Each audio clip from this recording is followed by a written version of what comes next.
पाकिस्तान में कैसे मिले शरिया कानून लगाने के संकेत, खुद की लगाई आग में कैसे झुलस रहा है पाकिस्तान। इमरान की ड्रोन वाली साजिश का भारतीय सेना कैसे दे रही है जवाब, और धोखेबाज पाकिस्तान ने अपने दगाबाज दोस्त चीन को कैसे दिया धोखा। राष्ट्रीय दिवस के मौके पर चीन की हिमाकत का ताइवान ने कैसे दिया जवाब। पड़ोसी देशों की साजिशों से जुड़ी खबरों के लिए देखते हैं टॉप 9 दुश्मन चीन पाक।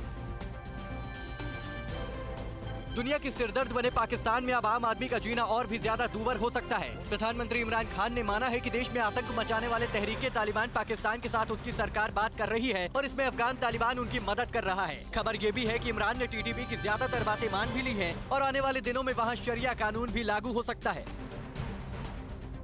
पाकिस्तान खुद ही अपनी लगाई साजिश की आग में जलने लगा है। महज अगस्त महीने में इमरान के देश में 35 आतंकी हमले हुए हैं। इसमें 52 लोगों की मौत हुई। अफगानिस्तान में तालिबान राज को पाकिस्तान अपने फायदे के तौर पर देख रहा था, लेकिन इसका एकदम उलट हुआ। पाकिस्तान में घातक आतंकी हमलों में और भी ज्यादा इजाफा हो गया है, जो पिछले 4 साल में सबसे ज्यादा है।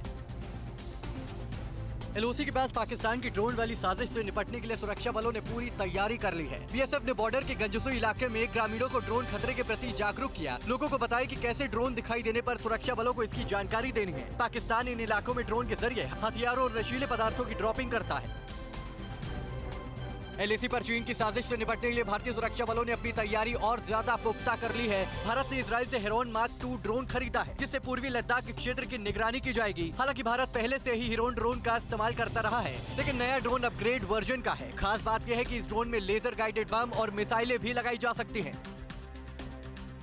पाकिस्तान के दगाबाज दोस्त चीन का सीपीईसी प्रोजेक्ट संकट में है, क्योंकि पाकिस्तान तो उससे भी बड़ा धोखेबाज निकला। पाकिस्तान की योजना पर सीनेट की स्थायी समिति के अध्यक्ष सलीम मंडीवाला ने खुलासा किया है कि चीनी राजदूत ने शिकायत की है कि इमरान सरकार ने सीपीईसी को नष्ट कर दिया है और पिछले 3 सालों में कोई काम नहीं किया गया। इसे देखते हुए वो इसमें निवेश से हाथ खींचने लगा है।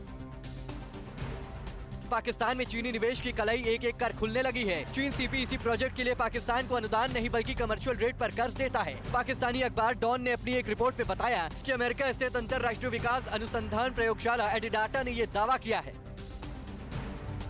आतंकियों के पनाहगार पाकिस्तान की कंगाली अब खुलकर सामने आने लगी है। वो पैसे जुटाने के लिए तरह तरह के उपाय कर रहा है। पाकिस्तान के सूचना एवं प्रसारण मंत्री फवाद चौधरी ने देश के पहले भांग के खेत का उद्घाटन किया। पाकिस्तान सरकार भांग की खेती को बढ़ावा देना चाहती है, ताकि अंतर्राष्ट्रीय बाजार में इसे बेचकर मोटी कमाई की जा सके। चीन में उइगरों के दमन का दायरा बढ़ता ही जा रहा है। अब वो बड़े पैमाने पर बंद उइगरों की संपत्ति नीलाम करने में जुटा है और लाखों अमेरिकी डॉलर जुटा रहा है। एक रिपोर्ट के अनुसार 2 साल में वो उइगरों की 84 मिलियन अमेरिकी डॉलर की संपत्ति की नीलामी कर चुका है। संपत्ति की नीलामी का उद्देश्य उइगर समुदाय में संपत्ति को खत्म करना है। चीन की विस्तारवादी नीति से दुनिया के तमाम मुल्क परेशान हैं। कल अपने राष्ट्रीय दिवस के मौके पर उसने ताइवान के हवाई क्षेत्र में बड़ी घुसपैठ की। ताइवान के रक्षा मंत्रालय ने बताया कि उसकी वायुसेना ने घुसपैठ करने वाले 25 चीनी विमानों को खदेड़ दिया। चीन ने इस घुसपैठ को पीपल्स रिपब्लिक ऑफ चाइना की स्थापना दिवस के दिन 1 अक्टूबर को अंजाम दिया। तालिबान की डिनर डिप्लोमेसी क्या है? तालिबान प्रवक्ता सुहेल शाहीन ने दुनिया के देशों से क्या गुहार लगाई है, और कतर ने तालिबान से क्यों कहा हमसे सीखो देश चलाना। अफगानिस्तान में तालिबानी हुकूमत से जुड़ी बड़ी खबरों के लिए देखिए टॉप 9 तालिबान राज। अफगानिस्तान की तालिबान सरकार ने चीन समेत दुनिया के कुछ प्रमुख देशों के राजदूतों को डिनर पर बुलाया। डिनर डिप्लोमेसी का मकसद दुनिया में तालिबान को एक सरकार के तौर पर दिखाना था। इसके लिए तालिबान के कार्यवाहक विदेश मंत्री ने तमाम तरीके के ऑफर भी इन देश के दूतावासों प्रमुखों को दिए। अफगानिस्तान के डिप्टी पीएम अब्दुल गनी बरादर ने भी राजदूतों से मुलाकात की। तालिबान ने शुक्रवार को विदेशी राजनयिकों की सुरक्षा सुनिश्चित करने की प्रतिबद्धता फिर दोहराई। अफगानिस्तान के कार्यवाहक विदेश मंत्री अमीर खान मुटाकी ने कहा है कि विदेशी राजनयिकों और राजदूतों की सुरक्षा सुनिश्चित करना हमारी जिम्मेदारी है। वो किसी भी समय अपनी मर्जी से मंत्रालय आ सकते हैं। संयुक्त राष्ट्र में तालिबान के नामित दूत सुहेल शाहीन ने एक बार फिर से संगठन से अंतर्राष्ट्रीय मंच पर अफगानिस्तान का प्रतिनिधित्व करने की इजाजत मांगी है। शाहीन ने कहा कि अफगानिस्तान की पूर्व सरकार गिर जाने के बाद उसका दूत देश का प्रतिनिधित्व नहीं कर सकता। शाहीन के मुताबिक वो अफगानिस्तान की जनता के वास्तविक प्रतिनिधि हैं। काबुल में दर्जनों अफगान महिलाओं ने तालिबान के खिलाफ प्रदर्शन किया। महिलाओं ने सामाजिक असंतोष जाहिर करते हुए एक बंद परिसर में विरोध प्रदर्शन किया और महिला अधिकारों की मांग की। इस दौरान उनका मोटो नारी का उन्मूलन ही मनुष्य का उन्मूलन है और वो स्कूल जाना चाहती है जैसे नारे लगाए। तालिबान को पहले दिन से समर्थन देने वाला देश कतर फिलहाल संगठन से काफी नाराज है। कतर के टॉप डिप्लोमेट ने कहा कि लड़कियों की शिक्षा को लेकर तालिबान का रवैया बेहद निराश करने वाला है और ये कदम अफगानिस्तान को और पीछे धकेल देगा। उनके मुताबिक तालिबान को इस्लामिक स्टेट देश चलाना कतर से सीखना चाहिए। अफगानिस्तान पर कब्जे के बाद पंजशीर घाटी में मचाए कोहराम को अब तालिबानी आतंकी खुद कबूलने लगे हैं। सोशल मीडिया पर तालिबान के खुफिया विभाग के प्रमुख मौलवी अकमीर दावा कर रहा है कि उसने पंजशीर घाटी में एनआरएफ लड़ाकों को ही नहीं बल्कि आम लोगों को भी धोखे से मौत के घाट उतार दिया था। अफगानिस्तान की सत्ता पर तालिबान की वापसी के बाद हालात खराब हो रहे हैं। रूस के विदेश मंत्रालय ने दावा किया है कि सीमा पर ताजिकिस्तान और अफगानिस्तान दोनों देशों की ओर से सेनाओं की भारी तैनाती कर दी गई है। बड़ी संख्या में सैनिकों की तैनाती तालिबान और ताजिकिस्तान के बीच बढ़ रहे तनाव को दिखाती है। पाकिस्तान ने यूरोपीय यूनियन मानवाधिकार परिषद में पेश किए गए प्रस्ताव में बदलाव की जरूरत बताई। पाकिस्तान के विदेश मंत्रालय ने कहा कि ईयू को अपने अफगानिस्तान में नए तालिबान शासन में मानवाधिकारों की समीक्षा की अपनी योजनाओं को आगे बढ़ाना चाहिए। प्रस्ताव के तहत ईयू अफगानिस्तान के लिए एक विशेष दूत को नामित करेगा।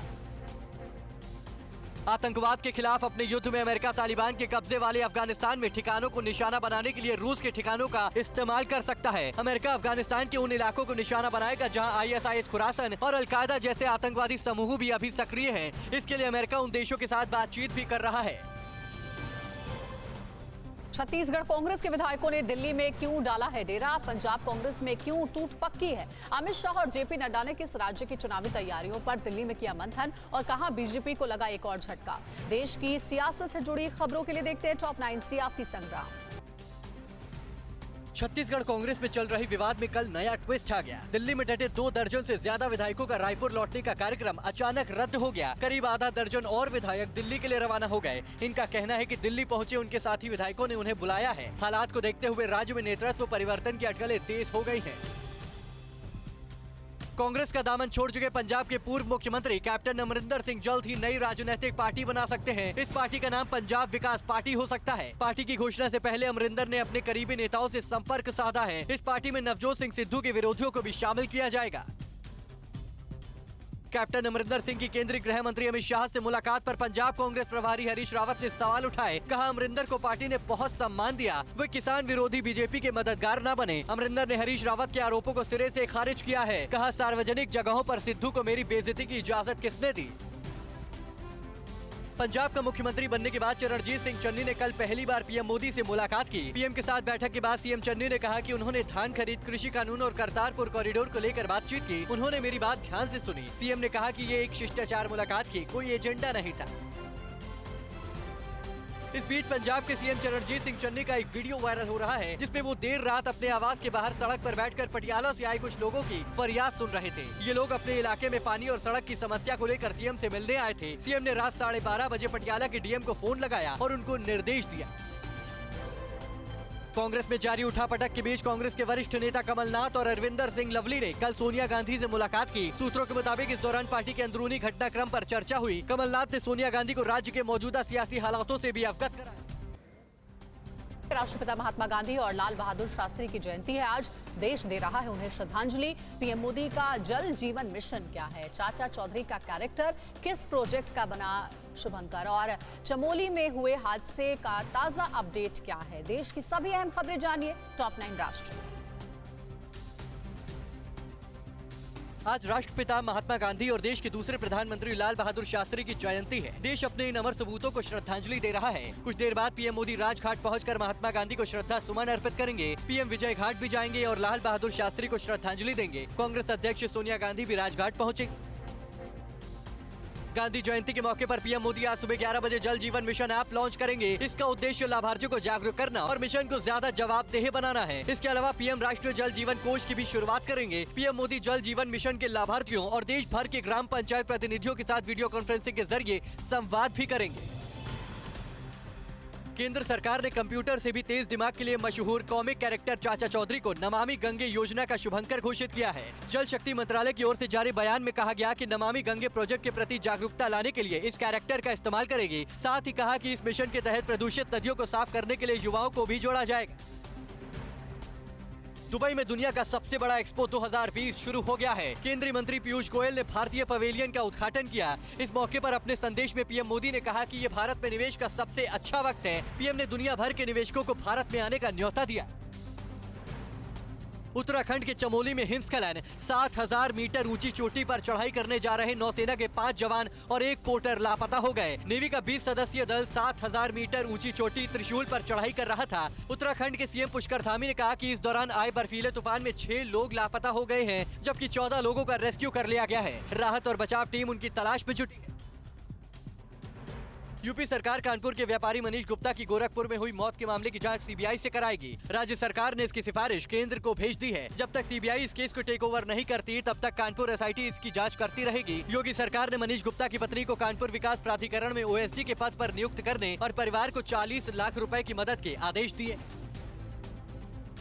दिल्ली और इससे सटे नोएडा, ग्रेटर नोएडा, गाजियाबाद में सीएनजी और पीएनजी के दाम भी बढ़ गए हैं। दिल्ली में सीएनजी 2 रुपए 28 पैसे प्रति किलो, जबकि नोएडा, ग्रेटर नोएडा और गाजियाबाद में 2 रुपए 55 पैसे महंगी हो गई। इसी तरह पीएनजी के दाम 2 रुपए 10 पैसे बढ़ गए। भारत ने वैक्सीन के मामले में ब्रिटेन को उसी की भाषा में जवाब दिया है। कल सरकार ने घोषणा की है कि 4 अक्टूबर के बाद ब्रिटेन से भारत आने वाले सभी यात्रियों को 10 दिनों के लिए क्वारंटाइन किया जाएगा। यही नहीं, भारत में आने के 8 दिन बाद फिर से उन यात्रियों को RT-PCR टेस्ट करवाना होगा। देश में कोरोना के कल करीब 24,000 नए केस सामने आए हैं और 233 लोगों की मौत हो गई। इस बीच 25,000 से ज्यादा मरीज ठीक भी हुए। देश में इस समय कोरोना के करीब 2,66,000 एक्टिव केस हैं। इस बीच देश भर में लोगों को कोरोना वैक्सीन की करीब 90 करोड़ डोज लग चुकी है। उत्तर प्रदेश के अवैध धर्मांतरण केस में कहां से हुई गिरफ्तारी, कहां तस्कर पर चला योगी सरकार का बुलडोजर और पटाखा फैक्ट्री में हुए धमाके में कहां हुई 4 लोगों की मौत। प्रदेश की अहम खबरें देखिए टॉप 9 राज्य विशेष। उत्तर प्रदेश एटीएस ने धर्म परिवर्तन रैकेट केस में करीब 10 साल पहले इस्लाम कबूल करने वाले धीरज जगताप नाम के शख्स को कानपुर से गिरफ्तार किया है। एटीएस के मुताबिक कानपुर में अवैध धर्मांतरण के लिए लोगों को लालच दे रहा था। आज उसे एटीएस लखनऊ कोर्ट में पेश करेगी। अवैध धर्मांतरण केस में अब तक 14 गिरफ्तारियां हो चुकी हैं। उत्तर प्रदेश के बरेली में स्मैक तस्करी में गिरफ्तार फतेहगंज पूर्वी के गांव पढ़ेरा के प्रधान शहीद खान उर्फ छोटे और उसके साथी फैयाज की बैटरी फैक्ट्री पर नगर पालिका प्रशासन ने शुक्रवार को बुलडोजर चलवा दिया। दोनों को कुछ दिन पहले ही स्मैक की बड़ी खेप के साथ गिरफ्तार कर जेल भेजा गया था। एक्ट्रेस कंगना रनौत ने उत्तर प्रदेश के सीएम योगी आदित्यनाथ से लखनऊ में उनके आवास पर मुलाकात की। इस दौरान कंगना ने योगी सरकार के कार्यों की तारीफ की। फिल्म सिटी प्रोजेक्ट को लेकर भी धन्यवाद अदा किया। कंगना अपनी फिल्म तेजस की शूटिंग के लिए फिलहाल लखनऊ में। उत्तर प्रदेश के मुरादाबाद के मजोला थाना क्षेत्र में बाइक सवार बदमाशों ने सरेआम फायरिंग की वारदात को अंजाम दिया। फायरिंग में समाजवादी पार्टी नेता दीपक चौधरी को गोली मारकर घायल कर दिया। घायल को अस्पताल में भर्ती करा दिया गया है। पुलिस ने अज्ञात के खिलाफ केस दर्ज कर बदमाशों की तलाश शुरू कर दी है। उत्तर प्रदेश के शामली जिले के कैराना इलाके में पटाखा फैक्ट्री में हुए भयंकर धमाके में 4 लोगों की मौके पर ही मौत हो गई, जबकि कई लोग घायल हो गए। घायलों को अस्पताल में इलाज के लिए भर्ती करा दिया गया है। फैक्ट्री मालिक फरार बताया जा रहा है। पुलिस के मुताबिक हर पहलू से मामले की जांच जारी है और आरोपियों को किसी भी कीमत पर नहीं बख्शा जाएगा। राजस्थान की नागौर जिले की लाडनू पुलिस ने 1,97,000 रुपए के भारतीय नकली नोटों के साथ एक शख्स को गिरफ्तार किया है। पुलिस के मुताबिक मामले में जांच की जा रही है। आरोपों के तार जाली नोट तस्कर गिरोह से जुड़े हुए हैं। बरामद जाली नोट 2000 और 500 रुपए की सीरीज के हैं। मामले में अभी कुछ और लोगों को गिरफ्तार किया जाएगा। हरियाणा में खुले में नमाज का मुद्दा फिर गर्मा गया है। शुक्रवार को गुरुग्राम के सेक्टर 47 में खुले में नमाज पढ़ने पहुंचे लोगों का सेक्टर वासियों ने विरोध किया, जिसके बाद तनावपूर्ण हालात को देखते हुए भारी पुलिस बल तैनात की गई। पुलिस के मुताबिक दोनों पक्षों के साथ बैठकर मामले को सुलझाया जाएगा। फिक्र आपकी, सोमवार से शुक्रवार रात 9 बजे सिर्फ TV9 भारतवर्ष पर।